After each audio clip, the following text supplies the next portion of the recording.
Sir, ഈ കേരളത്തിൽ സഞ്ചാരികൾ എത്തുന്നതിൻ്റെ കണക്ക് പരിശോധിച്ചാൽ അതിൽ കേവലം 6% പേര് മാത്രമാണ് മലബാറിലേക്ക് എത്തുന്നുള്ളൂ.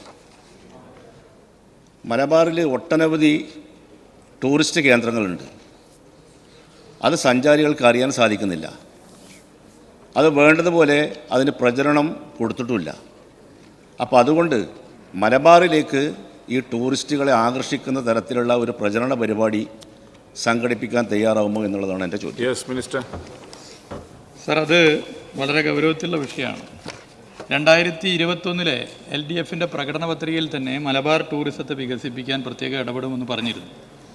അത് മലബാറിലെ 7 ജില്ലകളോടുള്ള എന്തെങ്കിലും ഒരു പ്രാദേശിക വികാരത്തിൻ്റെ ഭാഗമായിട്ടല്ല കാണേണ്ടത്. കേരളത്തിലെ ടൂറിസത്തിൻ്റെ കുതിപ്പിന് വേഗത വർദ്ധിപ്പിക്കണമെങ്കിൽ അനന്ത സാധ്യതയുള്ള മലബാറിൻ്റെ സാധ്യതകളെ കൂടുതൽ എക്സ്പ്ലോർ ചെയ്യണം. ഈ ഒരു കാഴ്ചപ്പാടാണ്. അപ്പോൾ ആ കാഴ്ചപ്പാടിൻ്റെ ഭാഗമായി പഠനം പൊതുവേ നടത്തിയപ്പോഴാണ് 100 പേർ വരുന്നതിൽ 6 പേർ മാത്രമാണ് ഈ 7 ജില്ലകളിൽ വരുന്നു എന്നുള്ള കണക്ക് പുറത്തു വന്നു. അതിന് പല പ്രശ്നങ്ങളുണ്ട്. അതിലൊരു പ്രധാനപ്പെട്ട പ്രശ്നം ഹോസ്പിറ്റാലിറ്റിയാണ്. താമസ സൗകര്യത്തിൻ്റെ കുറവ് അതൊരു പ്രധാന പ്രശ്നമാണ്. നമ്മൾ ഇപ്പോൾ പഞ്ചതാര ഹോട്ടലുകൾ ഇന്ത്യയിൽ ഏറ്റവും അധികമുള്ള സ്റ്റേറ്റ് ഇപ്പോൾ കേരളമാണ്. പക്ഷേ സഞ്ചാരികൾ എന്ന് പറഞ്ഞാൽ എല്ലാവരും പഞ്ചതാര ഹോട്ടലിൽ താമസിക്കുന്നവരല്ല, സാധാരണ മനുഷ്യന്മാരാണ്. അവർക്ക് താമസിക്കാനുള്ള ഇടം വേണം. അങ്ങനെ പരിശോധിച്ചപ്പോഴാണ് നമ്മുടെ കയ്യിലുള്ളത് തന്നെ പുതിയത് ഉണ്ടാക്കുന്നതിനപ്പുറത്തെ കയ്യിലുള്ള സൗകര്യങ്ങൾ തന്നെ ഉപയോഗിക്കുക. അതിന് PWD റെസ്റ്റ് ഹൗസിൽ ഓൺലൈൻ ബുക്കിംഗ് ആരംഭിച്ചു. അത് നമ്മൾ സഭയിൽ നേരത്തെ ചർച്ച ചെയ്താണ്. വലിയ വരുമാനം ഉണ്ടായി. ഇപ്പോൾ തന്നെ 10-15 കോടിയുടെ വരുമാനമാണ് 2021 നവംബർ 1 മുതൽ ഇപ്പോൾ നമ്മൾ നിൽക്കുന്ന ഈ നിമിഷം വരെ വരുന്നത്. ലക്ഷക്കണക്കിന് ആളുകൾ മുറി ബുക്ക് ചെയ്തു. അതിൽ വലിയൊരു ശതമാനം മലബാറിലാണ്.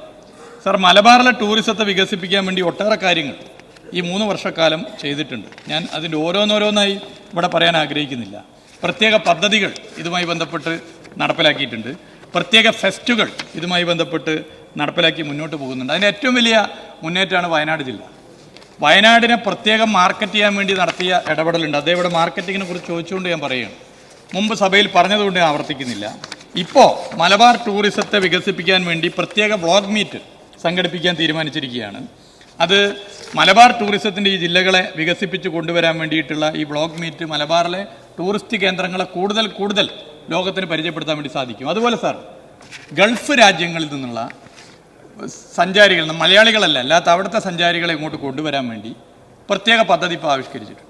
ഇപ്പോൾ ഉള്ളതിൻ്റെ ഒരു ഇരട്ടിയിലധികം ഗൾഫ് രാജ്യങ്ങളിൽ സഞ്ചാരികളെ കൊണ്ടുവരാൻ വേണ്ടി പറ്റും, പ്രത്യേകിച്ച് മലബാർ മേഖലയിൽ.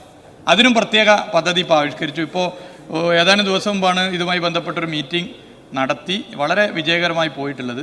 അപ്പോൾ പ്രത്യേക ശ്രദ്ധ മലബാർ ടൂറിസത്തിൻ്റെ വികാസത്തിന് മാർക്കറ്റിങ്ങിലും അല്ലാതെയും ശ്രമിച്ചുകൊണ്ട് നടത്തുന്നുണ്ട്. അതിൻ്റെ എല്ലാ കണക്കുമുണ്ട്. സമയം കുറവ് മൂലം ഞാനത് ഇപ്പോൾ പറയാൻ ആഗ്രഹിക്കുന്നു.